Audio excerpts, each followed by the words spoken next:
Alright y'all, man, so we're back with another video on Hunter x Hunter Nin Impact. I know it's been a little while since we actually showed the Crollo gameplay. If you haven't seen that, make sure to go check that out, man. I got to play the game at Jump Fest and I got to use Crollo. Not the best gameplay, but you can at least see what he looks like. But today we actually have the release date trailer and they updated their website with some very good information that I'm excited to talk about for this game. But yeah, today's anime question is going to be on a scale of a 0 to 10, man. Let me know how excited you actually are to play this game. I know it's a 2D fighter and it's a little bit different, you know, from what maybe some of y'all have been playing, but I'm excited to actually try this game out since this is going to be like one of my first 2D fighters that I'm actually really trying to learn how to play and really trying to get good at. So I'm excited to actually try out some of these characters. I do think the roster is a little bit small, but we got some things that, you know, are some positive things about this game. But we're going to go and look at this trailer and then we'll look over the new information, man.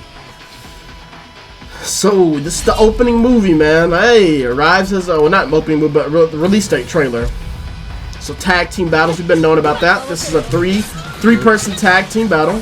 There are singles, but it's not. I don't think it's an online mode.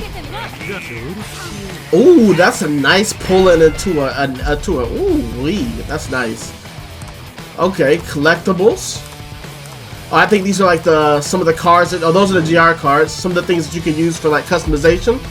Yep, they do got single player modes, which is the story mode and also looks like something else. We got online play. Rollback netcode ready. Hey. Oh, what'd that say? Did that say only for PlayStation? Ah, only PlayStation and Steam versions. Rollback netcode. Here comes Challenger. Easy. That means this is gonna be smooth, man. It's gonna be very smooth. Okay.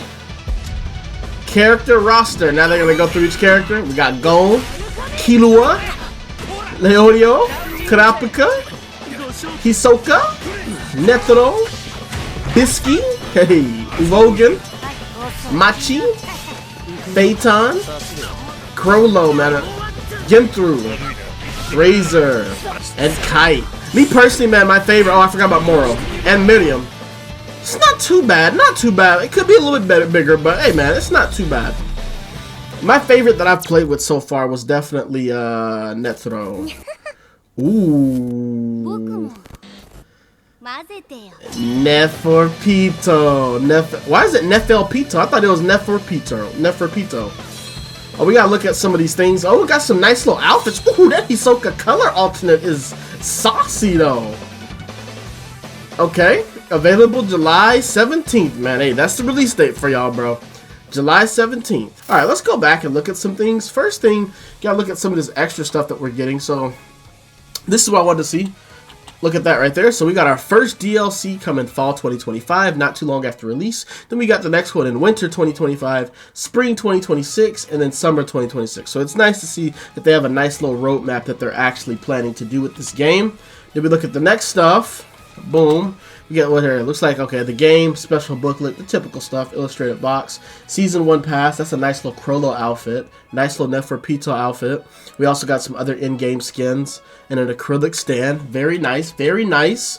I like the outfit that we got to see for Hisoka. This red and black, this like red, yellow, green, and black. This is fire. This is fire. Oh wait, does it only say, wait, for Steam?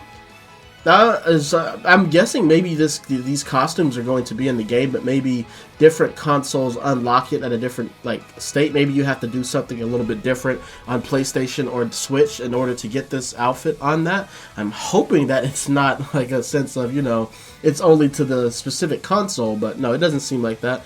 The gold purple ain't too bad, but I'm really feeling the red and black, man. I love red. That's my favorite color, so that's a nice little pre-order. And then I think that was the last one we got, right? Available, so it's now accepting pre-orders, and we gotta look and see what these prices are, bro. It says standard, digital, deluxe, physical, limited edition. Alright, so you know, the basic stuff. Alright, man, so we come over here and look at the websites and look at some other information before we get out of here. So, July 17th, but one of the things that I really think is gonna knock people back with this game, well, it does say cross-platform play is not supported, but rollback netcode is only for Steam and PlayStation. So Nintendo Switch, you're gonna have a little bit of trouble, and no cross-platform really sucks for this game. It'd be nice if there was some cross-platform, but this is what I think is going to be a big thing that maybe pushes people a little bit away, is this price, man. Standard edition is $60, Physical limited edition is $99.99 and deluxe is $74.99. So, whew, man. They're charging full price. So we're going to see how people actually react to having to charge, pay full price for, a 2D fighter, man. But we look at another website that actually released some more information. So we already know that it's a 2D fighting game, stuff like that. You can create 3-on-3 matches and stuff like that. So here's some more details about the different things, so you can enjoy more than just one game mode. Of course, we have the online, which is fighting fierce battles on networks against online players. So we have the rank match, intense competition for rank points. Your rank changes according to the points you accumulate. Pretty simple. Become a triple hunter. So we can see here it says Pro Hunter D++, then Pro Hunter D, and we can see like the rank points that they have. Also, you can see the 0 matches, 0 wins, the percentage, and you can see the full team. So you can see what the person is playing with. I wonder if you could choose to decline a match or if you don't have to play immediately. It looks like you have different titles here. It says I'm just used to walking silently, now playing, something very simple. What I thought was pretty cool here is when you look at player match, you can create a purpose-built room and have fun with your friends. So that looks like that means custom lobbies. Hopefully there's like an extra spot in these lobbies so you can do spectator mode. And it says rank points are not affected by player matches, so you can enjoy casual fun. Serious matches with GR cards are possible. I'm going to talk about that in a second. But hopefully this isn't really like as similar to how it is in Sparking Zero, where they have like the player match lobbies.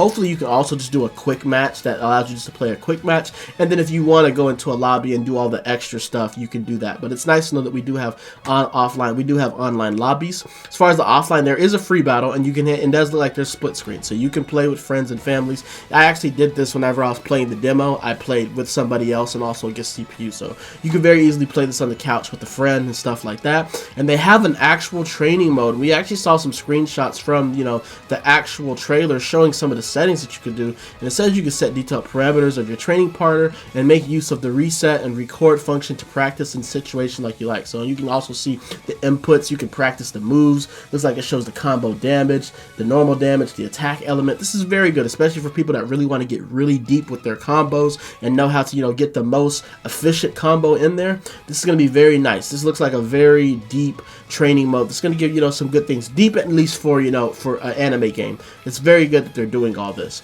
We look at here, we look at the replay. It also has replay. This is something that they did in Jujutsu Kaisen, and I'm glad they're actually bringing it over to Hunter x Hunter and Impact as well. View replays of matches. Prepare for your next match by reviewing matches you played well and by studying the moves of your strongest opponents without missing a beat. This is very good if you want to basically do some film watch. I mean, that's how you become great, man. Looking at some film, you can see how the match went. You can slow it down. It looks like there's like replay settings and all that stuff. You can delete it, select multiple. This is pretty cool that you can come back and look at your clips. I wonder if this is going to stay on here completely or if it's going to disappear whenever the game gets updated.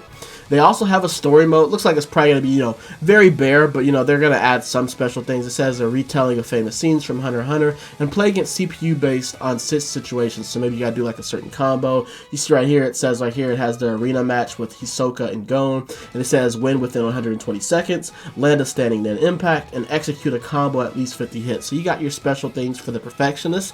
And it says some stages also act as tutorials, so you can get the basic understanding of how to play using this mode. So it seems like they want you to play the story mode before you actually go into online mode, so you can get the basics of the game and know how to play it. And there's also another single player mode, which basically kind of just seems like a single tournament mode. I don't think in this one you're playing on 3-on-3. I kind of wonder if there's going to be an option online where you can make it singles, where it's only a single match and it's not a 3 versus 3.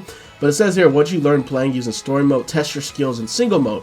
Challenge yourself in the Sky Arena, where you fight a series of matches against the CPU to become the floor master. Or in combo trial, clear combos assigned to each character. So this is pretty cool, especially the combo trial. I think that's going to be very nice to learn how to actually get some good combos and learn the combat of this game, man. That's a really nice setting that they have, and this is going to be pretty fun to play with. Maybe some people might do like some speed runs with different characters to see how quickly they can get through it, especially if there's like different difficulty levels. That'd be very nice. We also got the GI card binder. This is the stuff. Looks like, I don't know if these have any specific special skills, or maybe they're like rarity. Maybe they do add some things, maybe to story mode or maybe player matches, but it says right here, collect it all. Gather collectibles such as titles. Oh, so the GI cards look like they're just well, no, there is something different. GI cards. So titles, profile icons, GI cards. When you play the story mode or single mode, this is where you get those from. And the titles and profiles can be used in your profile. Set your favorite character's dialogue and icon. In online play, you can challenge other players to a player match by betting GI cards. So this is pretty cool that you're going to be able to gamble some of these cards. So it's going to be like, seeing people trying to wager, trying to get the good cards. You see we got a swap ticket. It says Clover of Frustration, Paladin's Necklace. So I got to imagine these are some kind of boost. They're doing a very good job. This is basically Greed Island cards. So I really love how they're keeping it, anime accurate with them using the Greed Island cards. That's, that's very cool. One of the most recent things that they also added on here for this website is actual descriptions of the characters. So we look at Gon, man. It says, despite his small size, Gon is characterized by high physical strength and offensive power. He can use Jonkin, which is composed of 3 variations, to attack from different distances. So he's your basic, probably your easy character to pick up. But, with the Jonkin having 3 different variations, you can maybe do a decent amount of mix-up with this character. We look at Killua, man. It says, with his quick movements, not only can Killua close the distance between he and his opponent, he can also increase his movement speed. Use his speed to taunt your opponents and aim for damage with his rush combo. So him being able to make himself faster is going to be very nice when it comes to movement, especially for certain people that really know how to move around and actually mix people up. Hisoka says Hisoka has a wide variety of techniques that contain both close range and long range abilities. He can also use his bungee gun to draw opponents to him or to keep his distance. So we actually saw this in the trailer where Hisoka pulled the character in and then Gon came in and used one of his aura arts. So it's going to be very nice seeing the combos that people use with Hisoka. As far as Kurapika, it says a technical character capable of long range attacks using his chains. He has many unique but strong techniques, and the way to victory is to find the correct time to use them. Whenever I was playing in the demo, the character that I was playing, the guy I was playing, was definitely cheesing those chains, and they do have a long range and they come out pretty quickly. My favorite was Netero though, and it says with Netero, he's an aggressive character who excels at initiating combat. His well-trained techniques are easy to use and powerful, so maybe that's why I like Netero, because I did feel like he was pretty easy to use, and I did actually like his character very much, using some of the abilities that he had. As far as Leorio, it says Leorio excels at long-range attacks with his fish-shaped projectiles. He is good at keeping his opponents at a distance while being utilized as a support character and assisting his teams. Leorio does have a pretty nice move where he punches the ground and you'll actually see the fists coming up. It's a pretty good zoner, and it's also good at juggling and getting people in the air. I think Leorio, even though, maybe a lot of people this isn't their favorite character in the anime, a lot of people might be using him in the game. As far as Bisky, it says a small, fast-moving character with high interception performance and a resourceful fighting style using counters. Using her aura arts, I hate what I look like, way too buff, and I can't restrain my punches when I turn back. She takes on her true form, increasing her defensive and offensive abilities. Her characteristics drastically change between her transformations, allowing you to choose a fighting style that fits your opponent counterplay. So the fact that she's going to be a counter character, I typically like to counter, but depending on what the gap is, the skill gap for this character, I might be trying out Bisky a good amount, especially if she's really different whenever she's larger. As far as with Machi, it says her mobility is a selling point, so kind of like Killua mobility. Thanks to her abundance of movement techniques and 2 aerial dashes, she can use her tricky fighting style to draw on opponents who are in movement state and block their entry by placing threads on them. Use your mobility and strings to fight at your opponent's peril. So she's definitely seemed like she's going to be doing some mind games. We can actually see her putting the strings on the back of Hisoka right here. I'm very excited to see the type of tech that y'all find out and to really learn and get better with this game. As far as with Evoga, it says a large power type character with many strong attacks or arts full throttle, further strengthens his offensive and the defensive abilities. He has many techniques that allow him to attack while parrying an opponent's attack, so match up with your opponent and use your best fighting techniques. Him being able to parry and still be able to deal some damage, it's going to be very interesting to see whenever people get their hands on this, because it does seem like Evogan does a decent amount of damage, which is expected since he is a powerhouse. With Crollo, an aggressive character with many offensive moves. With indoor fish swimming, he can attack alongside his allies. He also has a high level of ability to support, which can bring the team together. I do think whenever he brings out the indoor fish, it's pretty good with the combos, with how they actually combo with you. I didn't get to try some of his other moves, but I do like his little kick that he does wherever he's kicking down on the ground. So this character, Crollo, is definitely going to be getting a play. Phaeton, although small in stature, he has many powerful attacks with his sword. He has 3 different types of umbrellas to attack with. Even in a pinch, he can turn the tables with his pain picker, which increases in power as his health decreases. So the fact that he can use this and he's going to get stronger as his health decreases, I think that's going to be a pretty good thing. And I also like that he has a sword. I mean, him fighting with the sword alone is also a pretty cool ability too. With Miriam, it says he's a power type character with a variety of moves, including a move that allows him to jump instantly and an attack with his tail that has excellent reach, allowing him to go on the offensive from any situation. He is also a strong all-around character with high support capabilities. So I haven't got to play with Miriam, but he is actually one of the characters that I really want to try just because of some of the way that he looked. And it's pretty interesting that he says he can jump instantly and attack with his tail. This is going to be very nice, man. I'm excited to see how all these different characters play different and what you can do with them. Genthru is probably one of the ones that I'm least excited to play with. It says he is good at attacking aggressively with a handful of gunpowder while advancing and with the support of his companions. So he does bring in some companions. His Aura Art Life Sound release inflicts fatal damage to the opponent once the life sound is attached. Oh, so can he get like an instant kill? Oh, if that's basically saying an instant kill, that's how they're gonna find a way to make this guy annoying, bruh. And then we got the volleyball guy, man. Even though, you know, he does dodgeball, he uses volleyball moves in his fights. Razor has a variety of attack methods such as setup techniques, and bouncing off the opponent's props. Use the 14 demons to fight at your own pace without giving your turn away to your opponent. So it seems like he can control the pace of a battle, and also with his, you know, his irregular moves and the way that he fights unorthodox. I think this is going to be very nice with mix-up and people maybe catching people off guard. And I don't think a lot of people are going to like fighting Razor because you're going to have to maybe adjust your playstyle to him. With Moro, it says he has slow movement speed. It's the first person that they've seen say slow movement speed, but his long reach and wide range of attacks that are characteristic of his style. He can also check the enemy by producing deep purple. He also has a technique to intercept attacks while receiving them, and his ability to support his allies makes him an easy to use character. So it's pretty crazy that they said he's easy, so that means, I mean, interesting. He can intercept projectiles, and it also seems like he can check the enemies by producing deep purple, and it seems like he might be a little bit of a zoner, so this is going to be interesting with Moro. But it says that he's slow, so how slow is he and how much you're going to be able to get these moves off. And then we got Kite with the machine gun, man. He was pulling out the machine gun in his trailer. The character's charm lies in the ability to control the enemy with his abundance of projectiles.